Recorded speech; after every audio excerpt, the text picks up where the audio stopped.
Hey, Tim. Hey, Greg. So in our last episode of Latch-Key Dads, we did March of 1984. And there was lots of great movies and TV shows and music. But one of the things that we kind of laughed about was this movie Police Academy that came out in 1984. And you said maybe we could do a movie review. So we thought we did our homework. We both went out. That's a relative term there. And we're ready to talk about all things Police Academy. That's right. That's right. So I thought I'd start with this. Okay. This is Roger Ebert's take on the movie Police Academy. On his was it Ebert and, oh my God, what were their names? Robert and Ebert? Roger Ebert. Remember he had the guy, the big chubby guy. I'm just staring at you hoping that like my brain is going to remember. Ebert and Robert and Ebert? No, it was...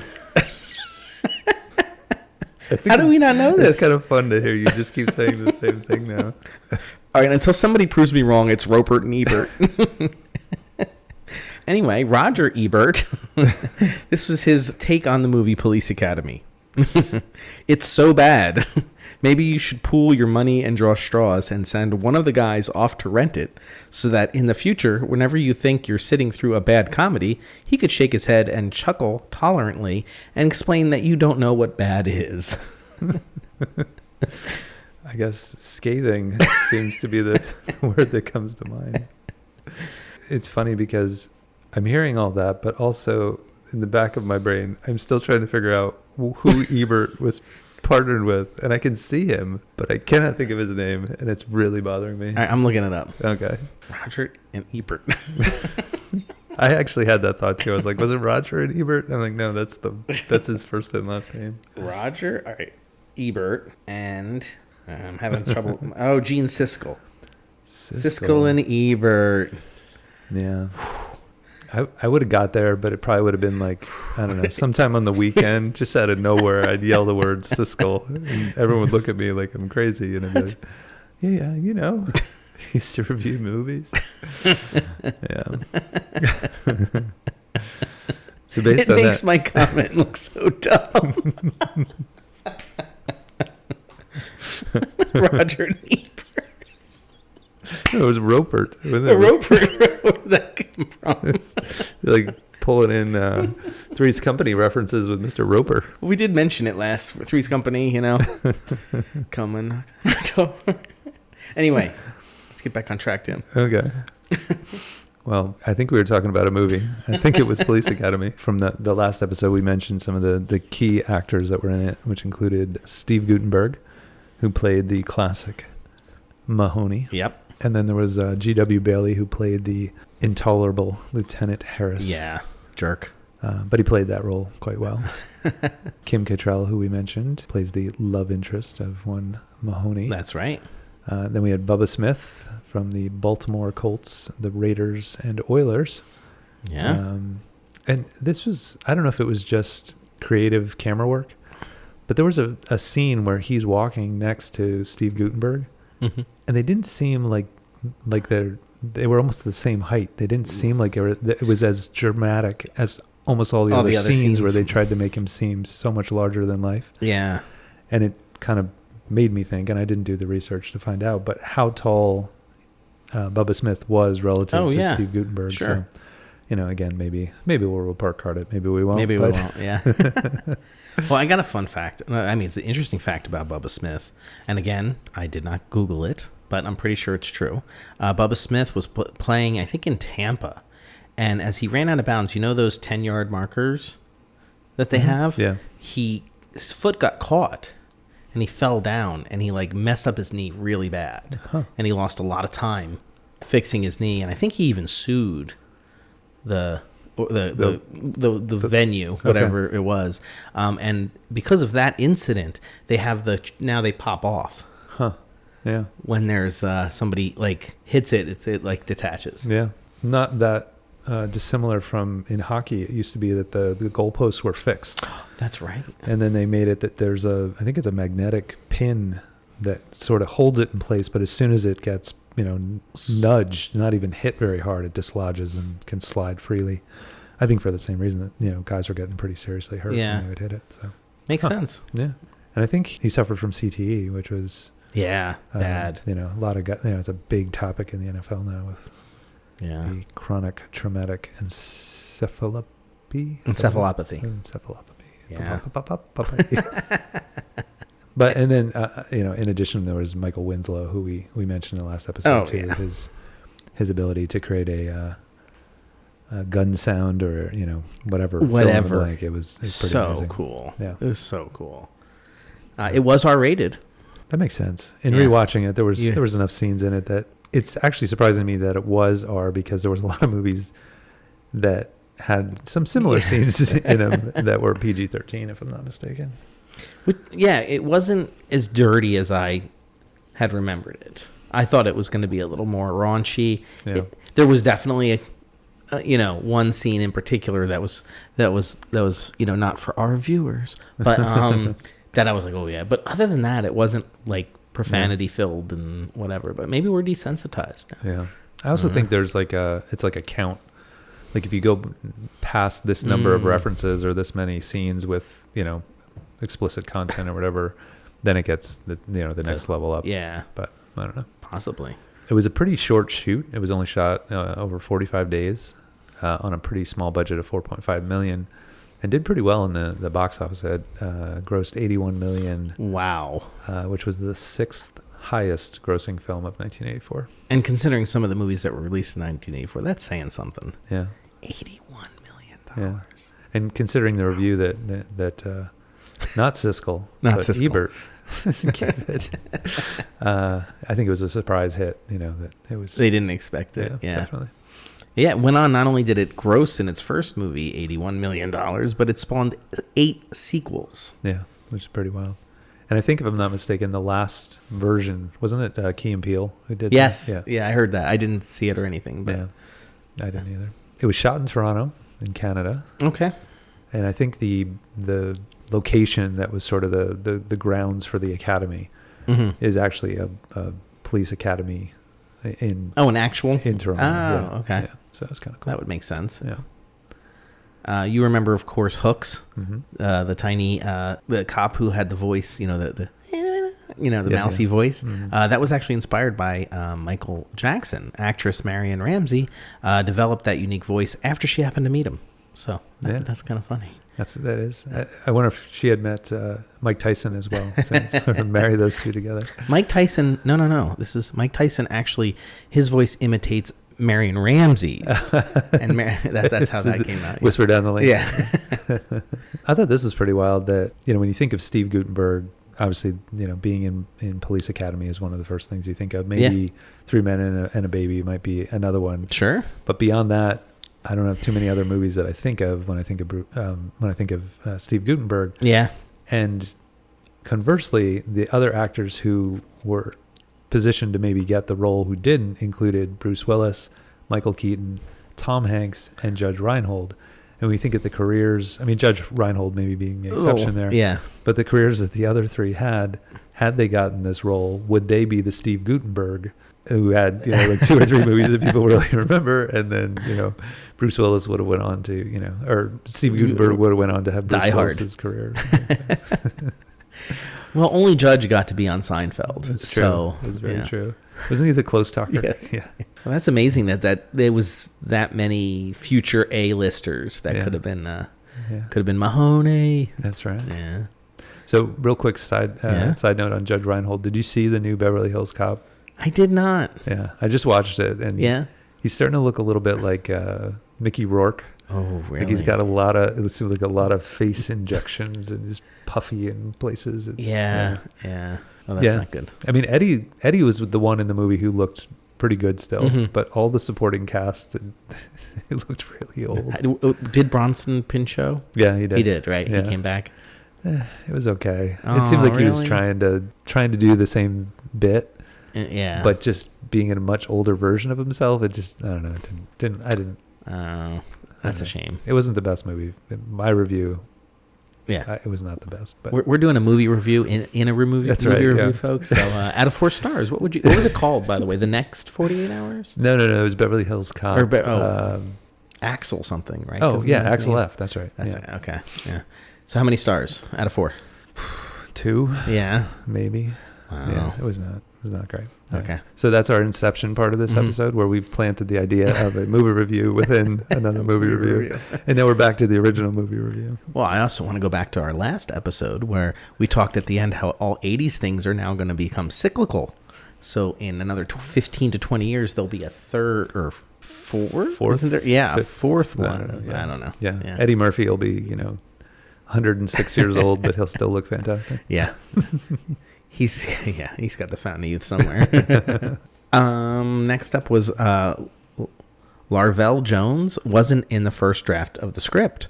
Casting directors insisted that his character be written in after seeing Michael Winslow open for Count Basie. Count Basie, I think, is Count Basie. Who is? I don't even he's know a who performer. That is. Okay. I want to say he's sort of like a jazz performer, if I'm not mistaken. Oh, okay. And I think he just happened to, get a opening act sort of set. Okay. And he did his whole shtick with the, sound effects and everything. Okay. And then when they heard him, they're like, "Oh, we got to get this guy in a movie." And ironically, I said before that I think his character as a kid, watching that movie, you're like, "This is unbelievable what this guy can do." I can still remember watching when that one scene where he's pretending to play an arcade game. Yeah, like that was just mind blowing. When I saw that, that was just so cool. Yeah, and even like the voice, like with the game over voice and the whole thing, like it's right. Truly incredible. Yeah. And the fact that he still does it, like I've seen him recently. Oh, yeah? He's still, I don't know how many 30 some years he's been doing sound effects. Like he hasn't lost it at all. And if you don't know, it's the same. He was in Spaceballs. Right. Yeah. He was the one Spaceball who was doing the bleeps, the bloops, and the bleeps. Yeah. Yeah. No one gives me the raspberry jam. Lone Star. I said shoot across her nose, not up it. And there, let's do a review of Spaceballs. Nice. Okay, so there's a scene in it where they sort of Mahoney sets up the two cadets who are trying to be Harris's jerk, the henchmen, suck ups, and he sends them to the Blue Oyster bar. And that does not exist in Canada, in Toronto, where they shot the movie. It's a different bar that's called the Silver Dollar Room that they, rebranded for that scene. But if you're in California and looking for the Blue Oyster, you will not find it. Not going to get it. All right. You tried, but no luck, content. Yeah, right. Actors Scott Thompson and Brant Van Hoffman had to wear wigs during filming. The head-shaving scene of characters, Chad Copeland and Kyle Blanks, caused problems as it was filmed too early in production. Oops. Yeah, they took those locks off a little early, I think. Too funny. Yeah. So Callahan, who is the one of the real officers, who's sort of in the same position as Harris, making sure the cadets are doing the blonde. Yeah, the blonde. Yeah. And I'm pretty sure I was not alone in being, a young boy, very much infatuated with Callahan. She was quite the actress. But anyway, the actress who plays her, Leslie Easterbrook, she is actually a real gun enthusiast and released her own shooting video called "Real Beginner's Guide to the Shotgun Sports." Oh, very interesting. So yeah. Okay. Yeah, not a stretch for her to be carrying a weapon during the movie. So. She was comfortable around a loaded gun. Yes. Okay. The megaphone shoe polish gag, when he puts up the megaphone and he's got the brown ring around his lips, came from a prank played on the British director Michael Winner during the shooting of Death Wish. A little serious bit of a movie to play a little practical joke there. That's funny. And then the actor who plays Doug Feckler, he's the accident prone guy who's hits his wife as he's getting in the station wagon to go off to kind of nerdy guy, and he's the one who sets off the riot at the end by throwing the apple out of the window. Yeah, that actor Bruce Mahler. Bruce Mahler. I'm probably butchering his name, but anyway, Mahler. Yeah, he actually plays a rabbi on Seinfeld. Oh my gosh, you're right. Rabbi Glickman, who Elaine confides in, and then he ends up turning around and telling George about, you know, her jealousy or envy of them getting married. And then also, oh my God, that's so funny. She has this Chicks appeal. He ends up trying to ask her out. Yeah. So again, random connection between those two roles. I don't know that he's done much beside that, but that's so funny. And now that you say that, I'm like, of course that's the you know, the clumsy dorky guy. Yeah. No, I was watching the movie and I was like, God, he looks so familiar. Yeah. And I'm like, I think he was on Seinfeld, and I'm not totally sure. And so I had to dig through a little IMDb to find. Oh, you did? his Nice roles, investigation. Yeah. So that's two guys who would later appear on Seinfeld. On Seinfeld, yeah. Everything revolves around Seinfeld. Oh, yeah. Did Kim Cattrall ever? I don't think so.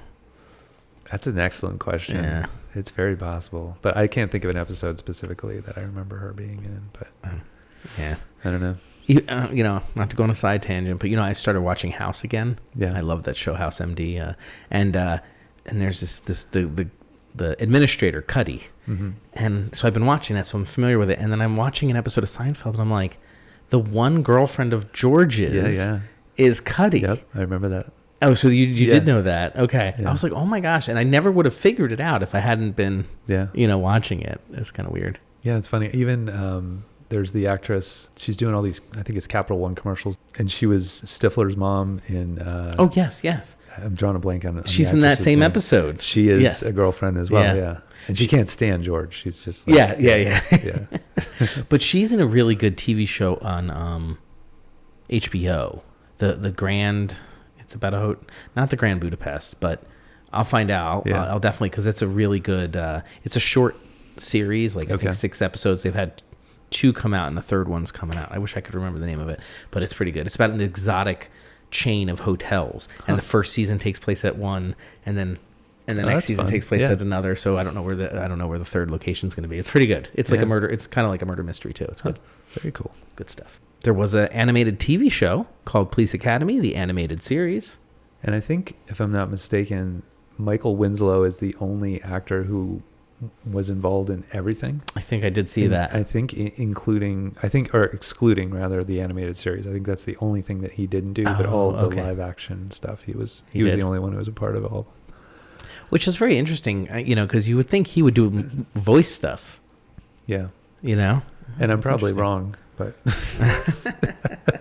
so I thought this was interesting that apparently President Clinton, if he was in a bad mood, Police Academy was like his go-to movie to kind of watch and lift his spirits. Get in a better mood. Yeah. That's fantastic. No confirmation that Hillary was on the same page. Yeah. That was her favorite. But I can't imagine she was a fan of Police Academy. Probably not. So what do you want to, what's your, do you want to do you want to talk about it? You want to do stars? You want to rate it? What do you think? I think, well, let's do stars. Yeah. Sure, let's do stars. So I kind of agree with Mr. Roper. I can't believe I like this movie. I can't believe this movie grossed $81 million. Yeah.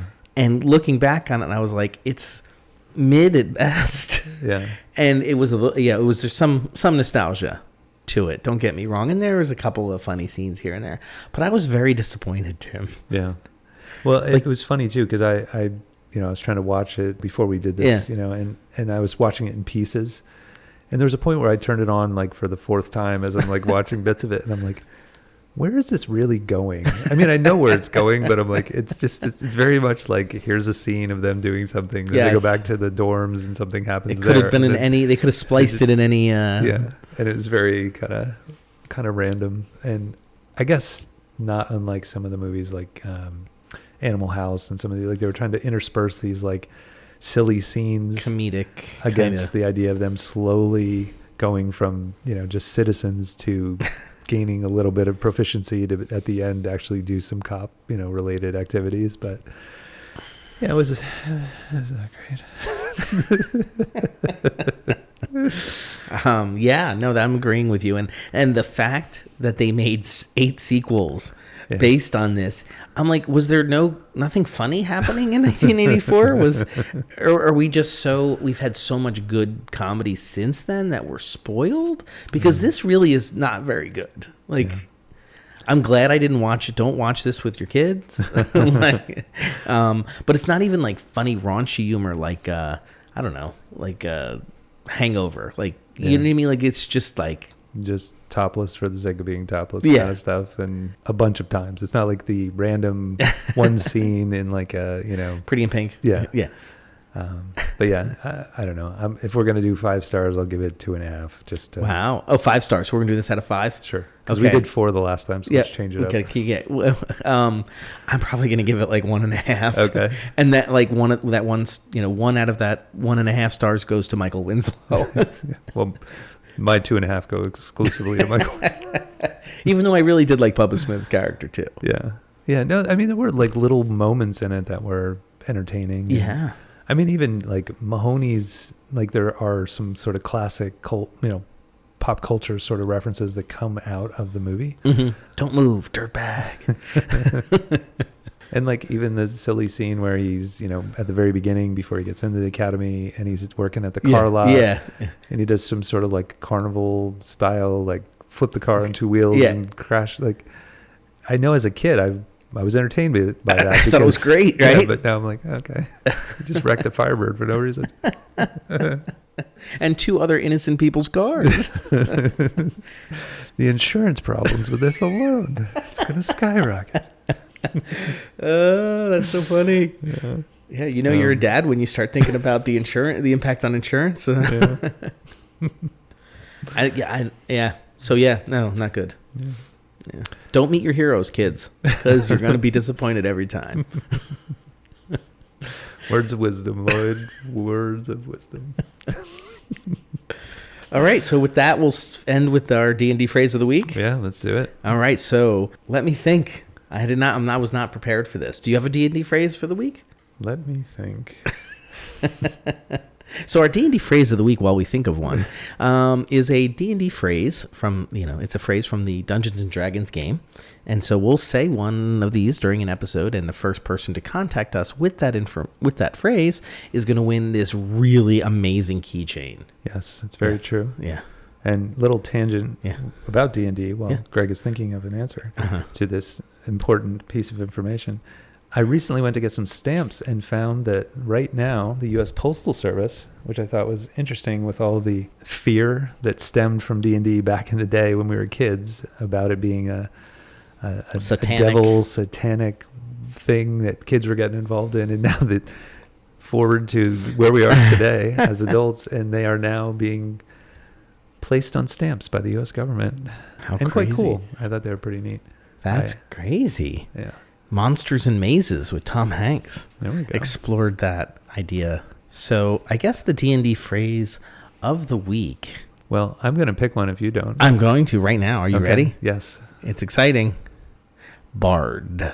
Yeah. D&D phrase of the week. Had I not played D&D up until recently, if you said bard, I would have thought that you have been banned from doing something. You have been barred. It's true. But that is not what it means. No. It is a character who is musically inclined. That's right. Yeah. Yes. A performer, if you will. Yes. A court jester. So again, if you are looking to get a free keychain, just shoot us an email at dads@latchkeydads.com or reach out to us on social media, Facebook or Instagram at Latch-Key Dads, and send us that catchphrase or term, in this case, of bard. Excellent.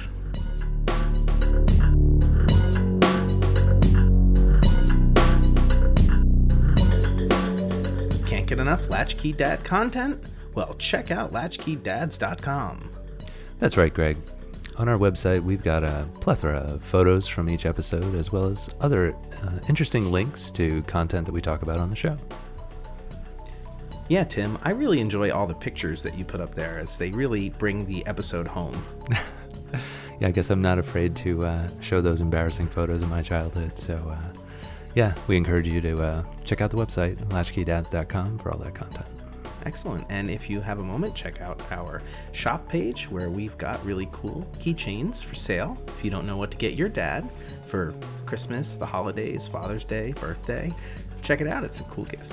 Tim, Did you know that listeners should like, review, and subscribe to the Latch-Key Dads podcast? No. But now I know. Knowing Knowing is half the battle.